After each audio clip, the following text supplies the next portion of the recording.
All aboard!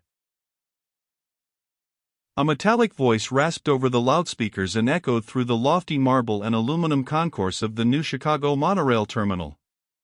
Atom City Express on Track 7. Space Academy first stop.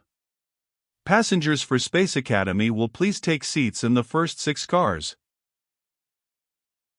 As the crowd of people waiting in the concourse surged through the gate leading to Track 7, 3 boys in the royal blue uniforms of the Space Cadet Corps slowly picked up their plastic space bags and joined the mass of travelers.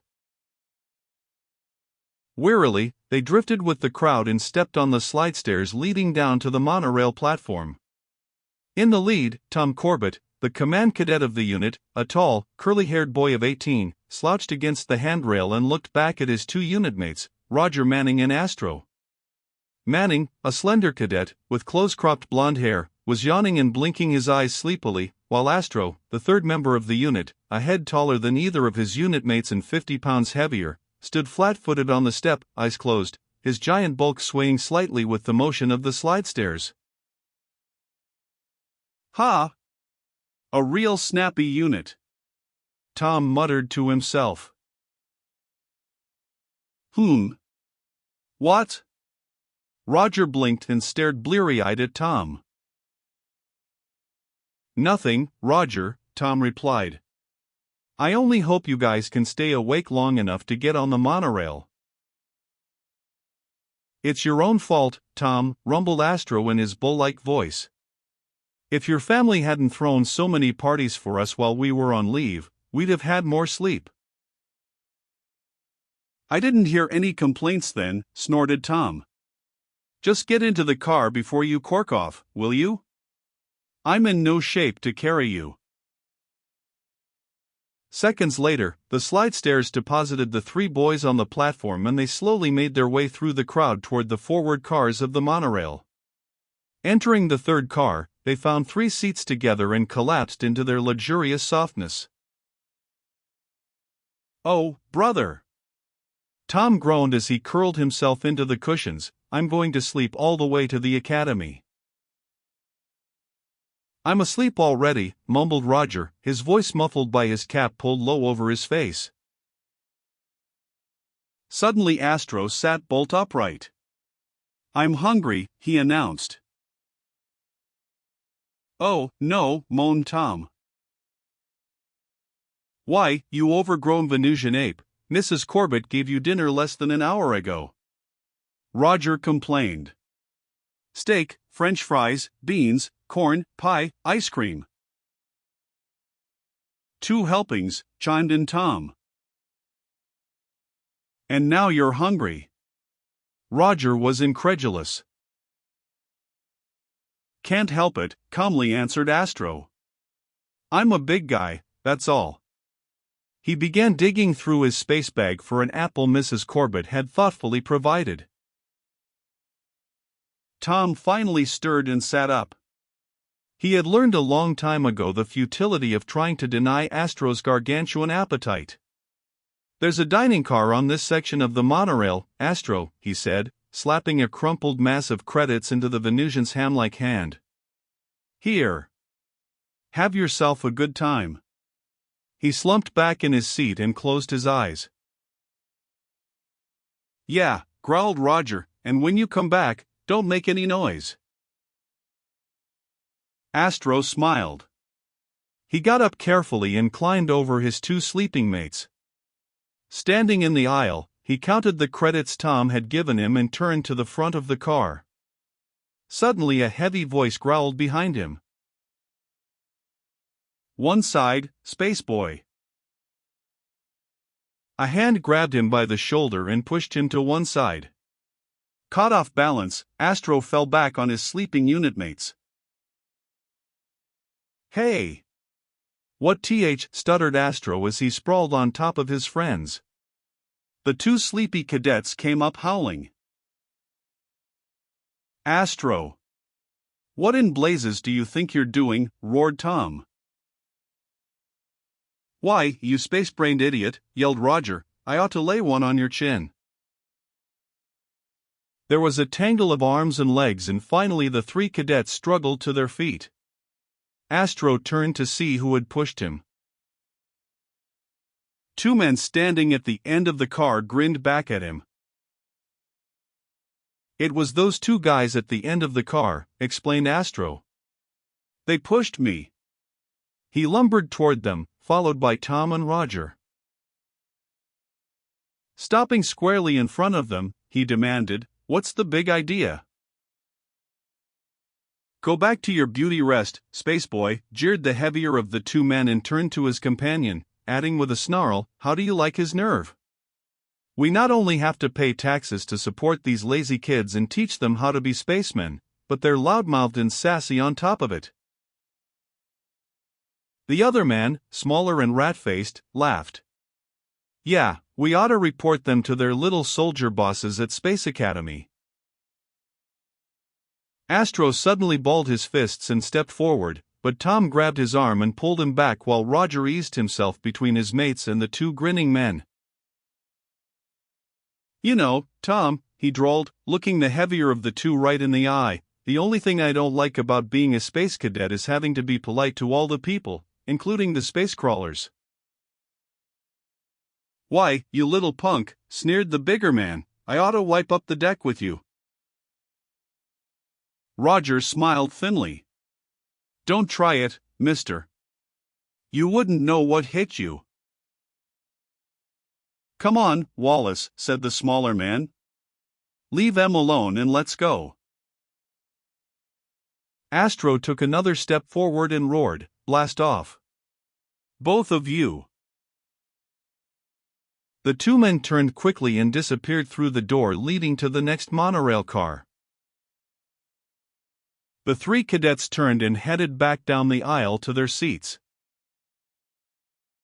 "Let's get some sleep," said Tom. "We better be in good shape for that new assignment when we hit the academy.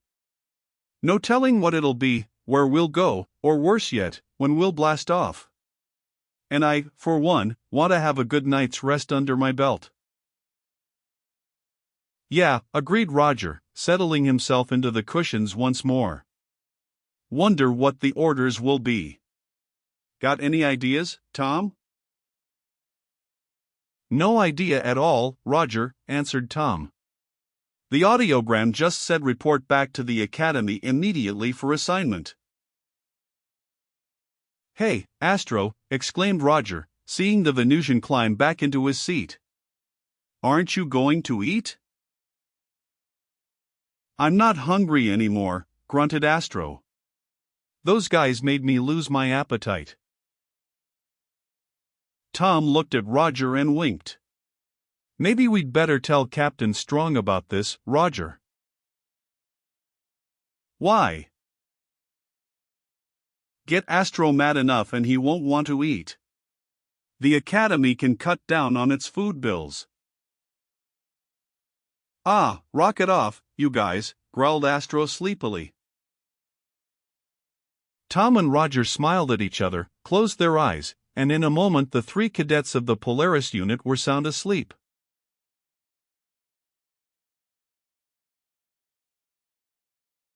Suspended from a single gleaming rail that stretched across the western plains like an endless silver ribbon, the monorail express hurtled through the early dawn, speeding its passengers to their destination. As the gleaming line of streamlined cars crossed the newly developed grazing lands that had once been the Great American Desert, Tom Corbett stirred from a deep sleep. The slanting rays of the morning sun were shining in his eyes. Tom yawned, stretched, and turned to the viewport to watch the scenery flash past. Looming up over the flat grassy plains ahead, he could see a huge bluish mountain range, its many peaks covered with ever-present snow. In a few moments Tom knew the train would rocket through a tunnel, and then on the other side, in the center of a deep, wide valley, he would see Space Academy, the university of the planets and headquarters of the Great Solar Guard. He reached over and shook Roger and Astro, calling, "All right, spacemen, time to hit the deck." Groaned Roger. "Ahoo," yawned Astro. Standing up, he stretched and touched the top of the monorail car. "Let's get washed before the other passengers wake up," said Tom, and headed for the morning room. Astro and Roger followed, dragging their feet and rubbing their eyes. 5 minutes later, as the sleek monorail whistled into the tunnel beneath the mountain range, the boys of the Polaris unit returned to their seats. "Back to the old grind," sighed Roger. "Drills, maneuvers, books, lectures. The same routine, day in day out." "Maybe not," said Tom. "Remember, the order for us to report back was signed by Commander Walters, not the cadet supervisor of leaves. I think that means something special." Suddenly the monorail roared out of the tunnel and into brilliant early morning sun again. The three cadets turned quickly, their eyes sweeping the valley for the first sight of the shining Tower of Galileo. "There it is," said Tom, pointing toward a towering crystal building reflecting the morning light. "We'll be there in a minute."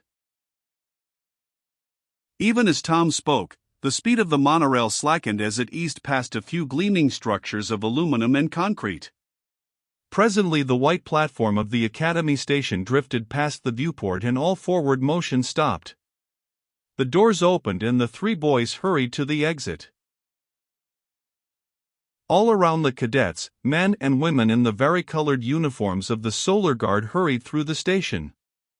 The green of the Earthworm cadets, first-year students of the Cadet Corps, the brilliant rich blue of the senior cadets like the Polaris unit, the scarlet red of the enlisted Solar Guard, and here and there, the black and gold of the officers of the Solar Guard. The three cadets hurried to the nearest slidewalk, a moving belt of plastic that glided silently across the ground toward Space Academy. It whisked them quickly past the few buildings nestled around the monorail station and rounded a curve. The three cadets looked up together at the gleaming Tower of Galileo. Made of pure Titan crystal, it soared above the cluster of buildings that surrounded the grassy quadrangle and dominated Space Academy like a translucent giant. The cadets stepped off the slidewalk as it glided past the tower building and ran up the broad marble stair. At the huge main portal, Tom stopped and looked back over the Academy grounds. All around him lay the evidence of mankind's progress. It was the year 2353, when Earthmen had long since colonized the inner planets, Mars and Venus, and the three large satellites, Moon of Earth, Ganymede of Jupiter, and Titan of Saturn. It was the age of space travel, of the Solar Alliance, a unified society of billions of people who lived in peace with one another, though sprawled throughout the universe, and the Solar Guard, the might of the Solar Alliance and the defender of interplanetary peace. All these things Tom saw as he stood in the wide portal of the tower building, flanked by Astro and Roger. Turning into the tower, the three cadets went directly to the office of their unit commander. The training program at Space Academy consisted of 3 cadets to a unit, with a Solar Guard officer as their teacher and instructor. Steve Strong, captain in the Solar Guard, had been their cadet instructor since the unit had been formed, and he now smiled a welcome as the cadets snapped to attention in front of his desk. "Polaris unit reporting as ordered, sir," said Tom, handing over the audiogram order he had received the day before. "Thank you, Corbett," said Strong, taking the paper. "At ease." The 3 boys relaxed and broke into wide grins as Strong rounded his desk and shook hands with each of them.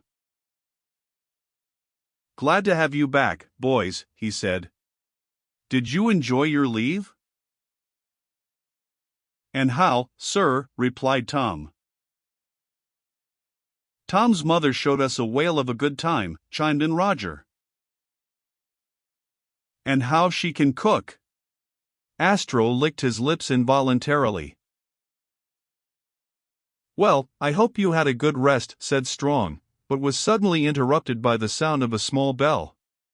Behind his desk a small teleceiver screen glowed into life to reveal the stern face of Commander Walters, the commander of Space Academy. Strong turned to the teleceiver and called, "Yes, Commander Walters?" "Did the Polaris unit arrive yet, Steve?" asked the commander. Yes, sir, replied Strong. They're here in my office now, sir. Good, said the commander with a smile. I just received a report the exposition will open sooner than expected. I suggest you brief the cadets and raise ship as soon as possible. Very well, sir, answered Strong. The screen darkened and he turned back to the cadets. Looks like you got back just in time. What's up, sir? Asked Tom. Strong returned to his chair and sat down. I suppose you've all heard about the solar exposition that opens on Venus next week? Tom's eyes lit up. Have we? That's all the stereos and visionews and teleceivers have been yakking about for weeks now. Well, said Strong with a smile, we're going. The three cadets couldn't restrain themselves and burst out in a happy shout. Then Roger calmed down enough to comment, sounds more like another vacation than an assignment, sir. Hardly, Manning, replied Strong. You see, every industry, society, organization, and governmental agency is setting up exhibits at the exposition to show the people what's taking place in their part of the solar system. There'll also be an amusement section. Strong chuckled. I've seen pictures of some of the tricks and rides they've developed to entertain the younger generation. Believe me, I'd rather take full acceleration on a rocket ship than ride on any of them. But what will we do, sir? Asked Tom. Our job is very simple. We're to take the Polaris to the exposition and land on the fairgrounds. When the fair opens, we show all the visitors who are interested everything about her. You mean we're going to be Roger Swallowed guides? That's right, Manning, said Strong. You three will guide all visitors through the Polaris. How long will we be there, sir? Asked Tom. A month or so, I guess. The Polaris will be the first Academy exhibit. When you leave, another unit will replace you with their ship and do the same thing. But, stammered Astro, what will we say to them? The visitors, I mean? Just answer all their questions, Astro. Also, make up a little speech about the functions of your particular station. Strong looked at his watch and rose to his feet. It's getting late. Check the Polaris over and stand by to raise ship in an hour. Yes, sir, said Tom. The cadets came to attention, preparing to leave. One thing more. Don't get the idea that this is going to be a space lark, said Strong. It's very important for the people of the Solar Alliance to know what kind of work we're doing here at the Academy. And you three have been selected as representatives of the entire Cadet Corps. So see that you conduct yourselves accordingly. All right, dismissed. The three cadets saluted sharply and filed out of the room, their skipper's final words ringing in their ears. 15 minutes later, having packed the necessary gear for the extended trip, the Polaris unit rode the slidewalk through the grassy quadrangle and the cluster of Academy buildings, out toward the spaceport. In the distance they could see the rocket cruiser Polaris, poised on the launching ramp, her long silhouette outlined sharply against the blue sky. Resting on her 4 stabilizer fins, her nose pointed toward the stars, the ship looked like a giant projectile poised and ready to blast its target. Look at her, exclaimed Astro. If she isn't the most beautiful ship in the universe, I'll eat my hat. Don't see how you could, drawled Roger, after the way you put away Mrs. Corbett's pies. Tom laughed. I'll tell you one thing, Roger, he said, pointing to the ship, I feel like that baby is as much my home as Mom's and Dad's house back in New Chicago. All right, said Roger. Since we're all getting sloppy, I have to admit that I'm glad to see that old thrust bucket too."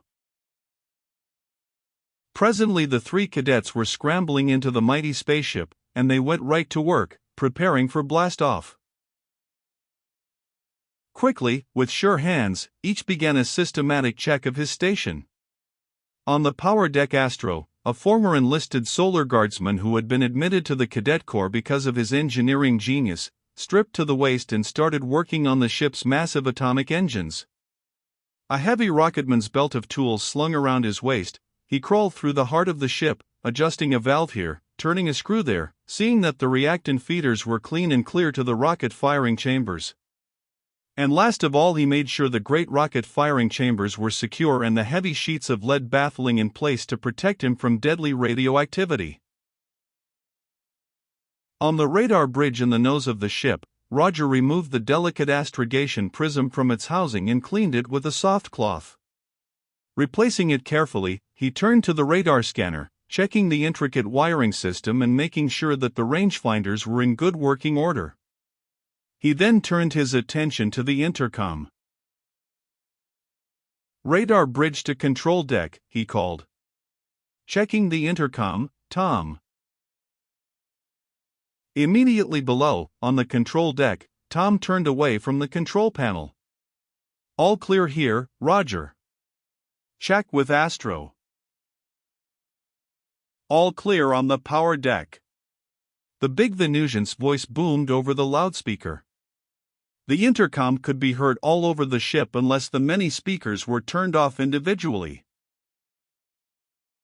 Tom turned his attention back to the great control panel, and one by one tested the banks of dials, gauges, and indicators that controlled the rocket cruiser. Tom Corbett had wanted to be a space cadet as long as he could remember.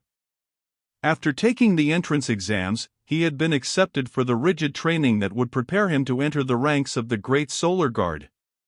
He had met his two unit mates, Roger and Astro, on his very first day at the academy, and after a difficult beginning, adjusting to each other's personalities and the discipline of the academy routine, the three boys had become steadfast friends.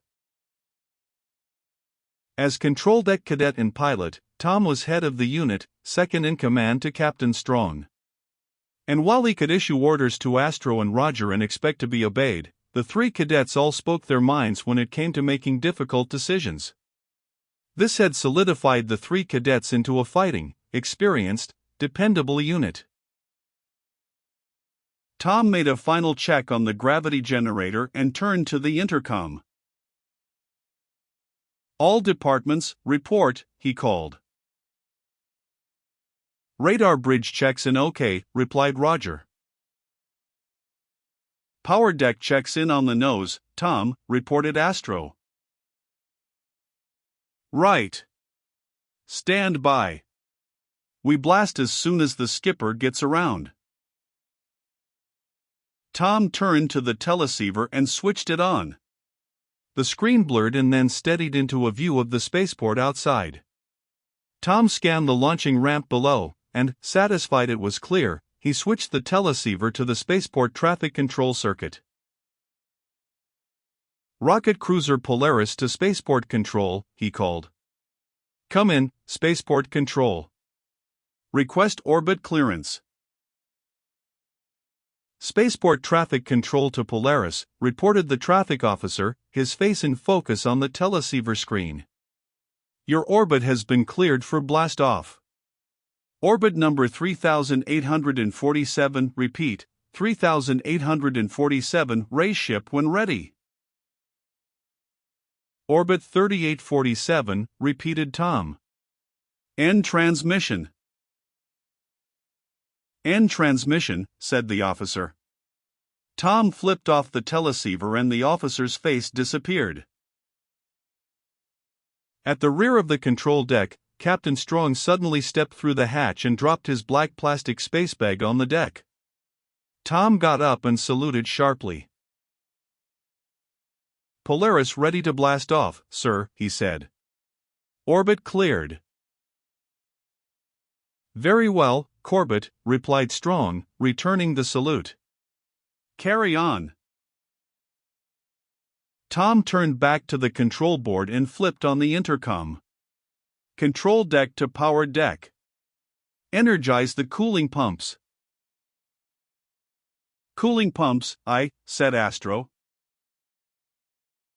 From the power deck, the massive pumps began their whining roar. The great ship shuddered under the pressure. Tom watched the gauge that indicated the pressure control and then called into the intercom.